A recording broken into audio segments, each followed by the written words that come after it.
Hey, it's Sam, and I'm talking about the 5 most important shifts to know about the full moon in Aquarius on September 10th, 2022. The first is that it's opposite the sign of Leo, where the sun resides. So we have the sun in Leo, and then the moon in Aquarius reflecting back onto that sun sign position. The sun sign is where we're feeling the energy, and then the moon is the reflection back toward it. So with the sun in Leo, it's been the time to feel our own personal power, to feel your own unique personal strength and light radiating out of you. But this could be self-centered and egoistic. The reflection of the moon back from Aquarius is similar to the reflection of like the people in the kingdom reflecting back to the government or the king, how their power is being expressed. So in your life, you're the center of power, and all the people around you are sort of reflecting something back. What are they saying? It's time for you to then reflect on yourself and what you're putting out based on this reflection that's coming back from the Aquarius, people in your life. Number 2 is the social feeling. Very similar to what I just said before, but it's more the feeling of your own connection to society as well, and your feeling about the power structures outside of you and also about your own power center. Like I was just saying, it's an important distinction though, because instead of it being about your power and how you feel about your power, it's also more about your desire to feel socially connected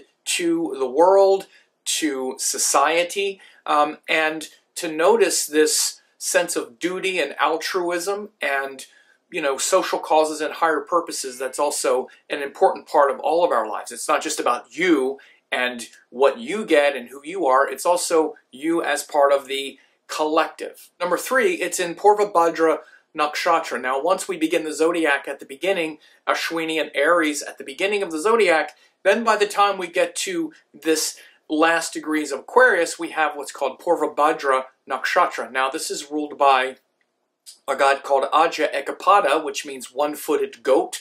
It's similar to lightning that comes down and strikes the earth, and actually gives us a transcendent experience where we start to see that we're not just this individual in a body having a collective experience with other individuals, but we're also a transcendent being. So this nakshatra really shows where this sort of humanistic collective identity that you have is actually dissolving into something even more metaphysical and more cosmic, which is the Pisces nature. And the symbol of this, and in fact even the name Purva Bhadra Pada, sort of means earlier auspicious foot. And because the word pada means foot. And this is actually symbolized by the foot of a bed. Purva Bhadra and Uttara Bhadra are a pair of nakshatras. The front of the bed is Purva Bhadra, and the back of the bed is Uttara Bhadra, and it's actually like the deathbed.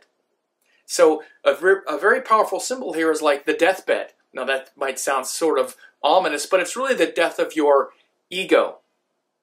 And the last vestiges of your ego is the part of you that says, oh, but I can save the world. That's not about my ego. That's about me, wanting to help everyone and save the world. But it is still part of the ego to be attached to your sort of collective nature. So where the ego really starts to die is where Aquarius becomes Pisces. And this nakshatra has a lot to do with that section of the sky and that lesson. Please like, share, and subscribe, and ring the bell on YouTube to get notified of new videos and live streams. Also, leave a comment, share it with others on Facebook, Twitter, or other social media platforms. Number 4, it's opposite Venus. So Venus is also in Leo, and it's aspecting this moon as it's going through Aquarius. So this means that there's a lot of interactions or a lot of reflection on your agreements. That includes romantic relationships. We tend to put a lot of importance on that part of our, negotiated agreements. But it's actually all transactions and agreements that you have. But it's also about your relationship to beauty, again, a sort of transcendent relationship to the source of beauty and the bliss of the soul. So it's really a time when you should be looking at things that you find beautiful and the compromises that you make in order to get the beauty. Now, this is where our romantic relationships and personal friendships and agreements come in. We say, okay, I'll give up this if I get this in return. And then we're always negotiating and seeing how it's working out. So there's a deeper, more transcendent relationship that you have with Venus, and that's the bliss in your heart, in your soul, that's not conditioned upon any external circumstance or person. That's a much deeper promise of this full moon in Aquarius. And the fifth key is Mercury is just turning retrograde as this full moon is happening, and it's an exalted Mercury in Virgo, so it's a good time to be reflecting on communication, also your agreements, and also and mainly the story in your head. What are you telling yourself about what's happening in your life? You know, what are you holding on to that's keeping you stuck? What do you say? How do you communicate to others? And again, what is that inner dialogue? It's time to really purify and button that down and reflect upon those things for the next few weeks. But it's happening right as this full moon is taking place. So you may find yourself being, feeling somewhat held back with your communication and sort of hesitating, but it's a good hesitation because sometimes we just speak too much and we don't listen enough. So that's it. I hope you have a peaceful and beautiful full moon in Aquarius. For a limited time, I'm offering 10 hours of masterclasses, Yoga and Vedic Astrology, Quantum Vedic Astrology, and Spiritual Astrology Masterclass. These are 3 great courses that will really help you a lot. Now, in case you don't know who I am, I taught the AstroVed certification course, Dattatreya Shiva Baba, in 2010.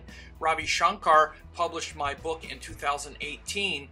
I've been around for decades. I've been teaching these great classes, and if you go to VedicAstrologyEssentials.com, you can get this 90% off discount of these 3 great classes, more than 10 hours, guaranteed value. You can check this out. These 3 classes will give you all the necessary tools to begin to learn Vedic astrology. Please find me on YouTube at Sam Jeppy, Vedic Astrology Teacher. On there since 2007, thousands of hours of classes. Also on Facebook at Astrology Teacher, tons of articles updated regularly, and I'm on Instagram at Vedic Astrology 108, ongoing updates and interaction.